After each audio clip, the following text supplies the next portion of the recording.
Hey everyone, it's Janice here, and I decided to put together this handy video so you too can learn what on earth is the SFDCCC.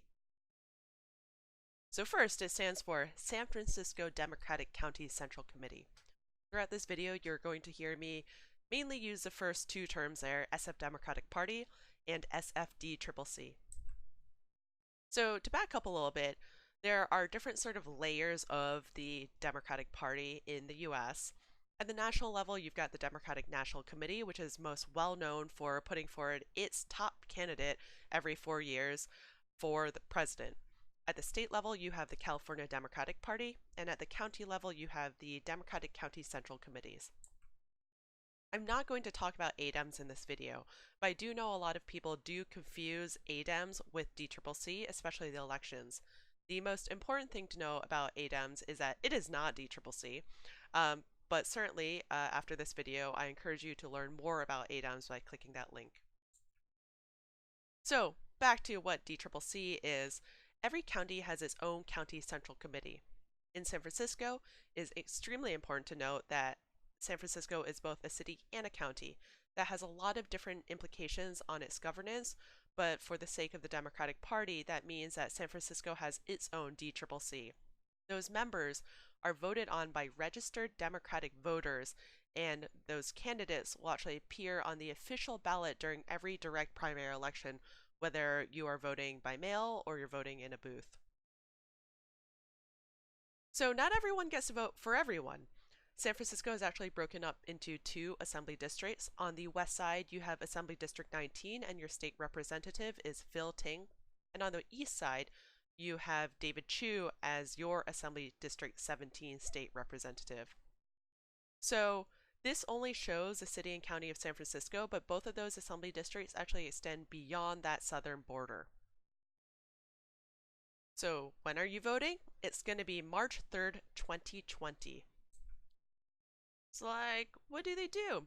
Who's on that committee and who on earth is running? Those are all great questions. So on the sfdemocrats.org website, this is what the formal SF Democratic Party says it does. I've actually distilled this down into my take of 4 different points. So the thing that they're probably most well known for is making endorsements. Before elections, both the primary and the general elections, the committee members will actually go around and take votes. They'll either say yay, nay, or abstain on a variety of ballot measures and a variety of candidates to consider endorsements for all local, regional, state, and federal races, as well as those ballot measures. This is an extremely powerful action because for a lot of candidates, you're running to increase your own name recognition, especially for those citywide races. So to be able to tell people that you've got the endorsement of the SF Democratic Party, you can use that to get your name out there. You can also use that to fundraise. And the Democratic Party itself has a pretty big campaign war chest, and they will print all different kinds of literature. They'll be doing Get the Vote, and to be able to have your name, your face, with the words endorsed by SF Democratic Party on all of that literature, all of that mail, is actually extremely powerful to get your name out there. The second thing is they pass resolutions. I think that this is important not just for the sake of passing resolutions, but most importantly to me, the SFDCCC actually creates a venue to have conversations about a variety of different policy issues or legislation.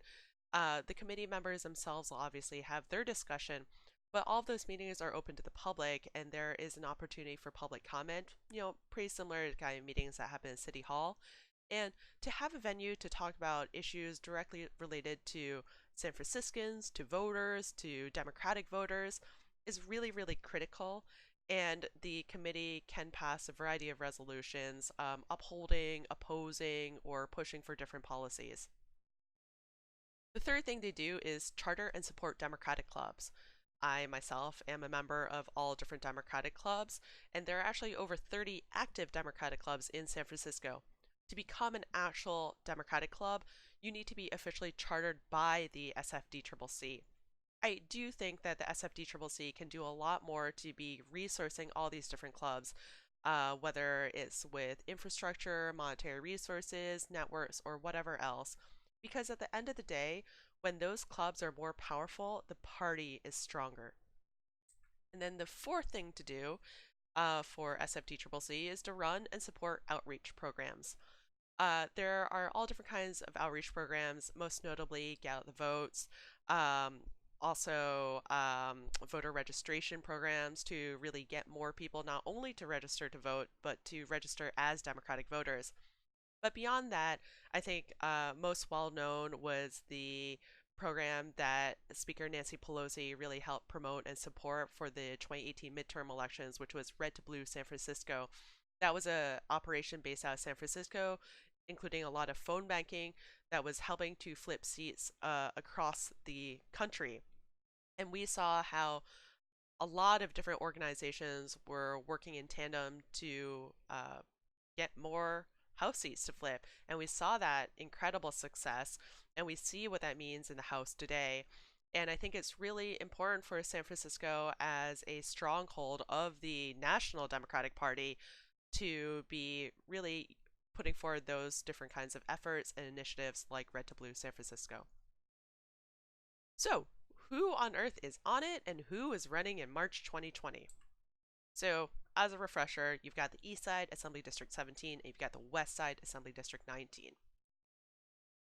On the East Side, you've got 14 people filling out 14 seats. On the West Side, you've got 10 people, 10 seats. And then you've also got ex officio members. My understanding is that each of these votes are folks who are elected at the state or federal level, and they are Democrats who take residence in San Francisco. So not only are they representing us at the state and federal level, they are people who are also actual registered Democratic voters here in San Francisco. So, most notably, these are the people who are not running to maintain their seats in March 2020. You see that there are four folks on the east side, and there are actually 6 people on the west side, which I think is actually a pretty big deal because that's the majority of those west side seats that are definitely going to change.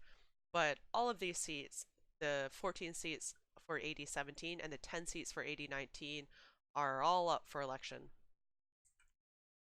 So you might have heard there are a lot of people running. Yeah, there are. On the 80-17 side, you've got 34 candidates for 14 seats. AD-19 has 21 candidates for 10 seats. And here they all are. It's a lot of people. So, how do you, as a voter, make sense of all of this? So, here are my final parting thoughts. First, vote. It's a really powerful right to have, so use it. I'm from Hong Kong and just came back from a 2-week trip there over Thanksgiving. And I was actually there during the local district council elections. And what's really incredible there is that democracy is active. It's an action because it's a constant fight to increase your democratic rights, to exercise your democratic rights, and to fight to keep them, grow them, everything. And to never, ever, ever take anything for granted. And, I think it's important to have that spirit, especially here in San Francisco, but across the United States. And the best thing you can do is to use your right to vote. So if you are an eligible voter, if you can register to vote, do it and vote. The second thing I'll say is to really take the time to learn about all the candidates. I know there are a lot of slates, there are a lot of people endorsing different votes. Your friend might say, oh, you should check out this slate or check out that person. I know there's a lot of people, but now that you know a little bit more about SFDCCC, really take the time to learn about all the candidates. Don't just learn about the folks that are on one slate or just because that person told you check out that thing or that club said, oh, check out this slate or check out these people. Really take the time to learn about everyone. And the last thing I'll say is vote how you want and what you think feels right. Voting is not a test, and there are no right or wrong answers. At the end of the day, get to know folks, vote, and I hope that now you have learned a little bit more about what on earth SFDCCC is. You're excited to use that right to vote on March 3rd, 2020. Thanks for watching, everyone.